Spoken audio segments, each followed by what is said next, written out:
Morning, everybody, and welcome to another wonderful Business Spotlight interview. And we've got a treat for you today. We've got Callum from Brilliant.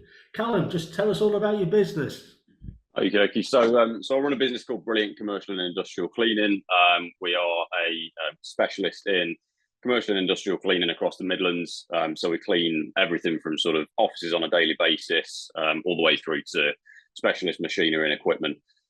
There's a team of around 80 of us now, which is getting a little bit scary, but it's good because we're growing, and we use around sort of 20 subcontractors on a regular basis. So really, our USP as a business is to be that one-stop shop really for all your cleaning requirements.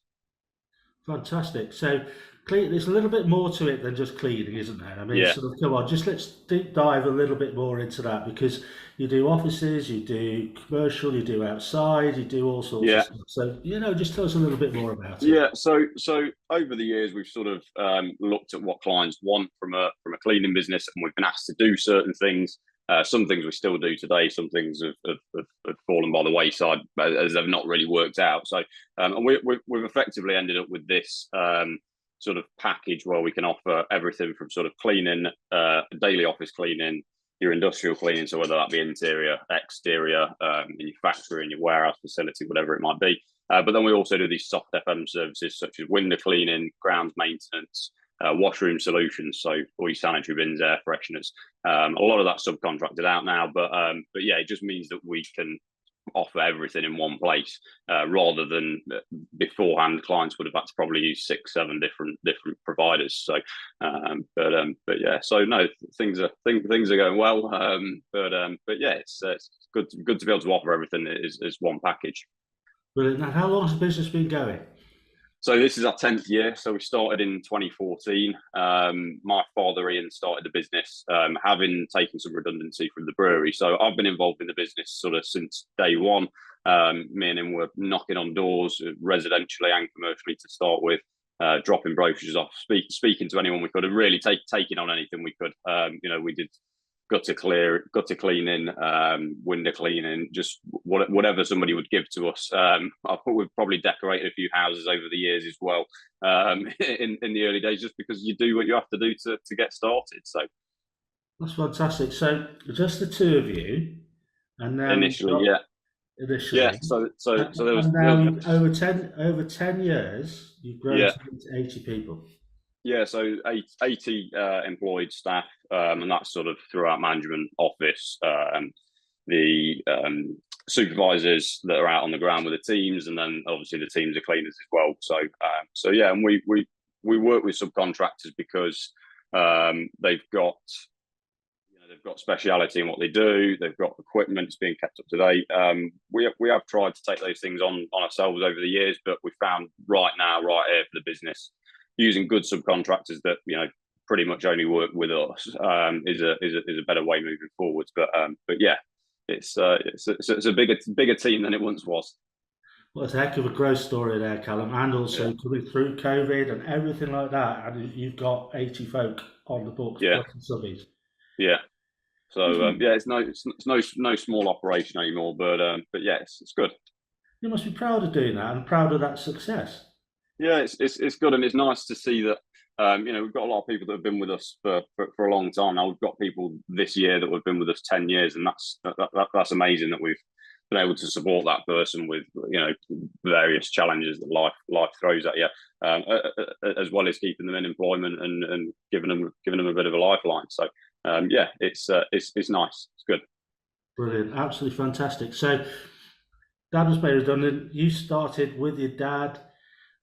Was that always on your mind that you wanted to be a business person? Yeah, I've always tried different things. Ever since I was a child, I'd be selling toys on the front garden. I remember ripping all my mum's flowers up as a child as well, and selling them to neighbours in the street. She wasn't best pleased. And then when I was at secondary school, I had a small garden maintenance business that I ran myself as a child, effectively. But I had around 30 residential customers. I'd go and cut the lawns for them every week, and yeah, I've just always had that passion to to earn for myself rather than getting it through somebody else or or another business. So yeah, and I have tried employed life for a short period of time just to see what it was like, and yeah, it confirmed that this is definitely the route for me. And that ultimately, yeah, I much prefer being in control of how I earn my money rather than letting somebody else decide. Fantastic. What a great story. So entrepreneurship in your blood, so to speak. Yeah, it's definitely there. So out of this journey you've had, what's been the biggest Yeah. learning? So COVID hit us pretty hard. Obviously, we've got a lot of people on the books. We had a lot of overheads at that time as well because we were trying to grow, and obviously you're constantly reinvesting. And ultimately, we'd probably taken a few risks that were too big at the time, and that's as something that stands out significantly. That's been probably one of the biggest challenges we've had to face. So, but we adapted. We did different things. So we sold a lot of product at the time, which is something we still do now. But yeah, we just had to adapt and go down different avenues. So we reached out to the local MP at the time and got a route into the hospital. Didn't really make any money, but it kept the lights on, and it kept people in work. We had, although we probably at that time we had maybe 50 members of staff, 20 of them were desperate to still do something if they could. So they didn't necessarily want to sit at home during that time. So for us to be able to find an opportunity for sort of 15, 20 people a day to go and do something else, that was quite good, really, and fortunate for us that it did provide a little bit of income. It didn't make everything nice and rosy, but yeah, it kept those people busy who wanted to be busy and who didn't want to sit at home. And I know that's been a struggle for a lot of people that were cooped up at home, weren't allowed to go and do anything. And I know people are still struggling from it now, unfortunately. But yeah, so big learning curve for us. Sort of, these things are going to happen at some point in time. We're a 10-year-old business, not that old in the grand scheme of things. So I'm sure something else similar will happen at some point in the future. So we're just trying to best prepare now and be ready for when something else like that rolls around. Brilliant. Absolutely fantastic. So, I mean, sort of what do you actually attribute your growth to? So I think there's been a lot of self-investment that's sort of helped. So whether that be reading books, listening to podcasts, listening to other business owners, taking mentorship when we can get it, but also having a really good team around us. Like I said earlier, there's a lot of people that have been with us now sort of a long time. They've been with us perhaps since we've won that contract. We've transferred them over to us. So yeah, we really have a good team of people around us. Don't get me wrong, doesn't mean it's not difficult, and it doesn't mean that you don't get challenges and that team doesn't change in the early days. But once we find somebody that's good, we really try and support them, keep that training ongoing as well to make sure that they are still up to scratch. And yeah, we've got a really robust quality control procedure control that helps that. So yeah, really robust auditing system that means that we are on top of things, but also our staff are used to that now. When you first win a contract, it's difficult. You've got staff that maybe are complacent, have been doing that job a long time. They think they know what they're doing, but unfortunately, that contract's been lost for a reason. So it's important to train people. It's important for people to know that there will be more training coming, and you will be checked upon, and you will be audited, and for them to embrace it really and strive to get good audit scores. So yeah, there's probably been a few things there that have attributed to the growth over the years, and not losing clients either. Our retention rate's really good. And again, it all comes back down to that training, monitoring, auditing, to keep those client relationships. I mean, we've got some customers now that have been with us for the full 10 years, and they've grown with us. We've got a great one in Burton as an example. We started with them in 2014. That was a massive step for us at the time. We were running around doing house cleans and end of tenancy cleans and that kind of thing, and all of a sudden we've got this office ask us if we'd employ 3 people basically. And we've still got that contract today, and we've now got 9 people in there every day. So yeah, it's good that we've got clients that are loyal, but they're loyal for a reason because we offer a good service and for a reasonable price. So yeah, That's brilliant. So what I pick up there, you've actually got a culture of improvement.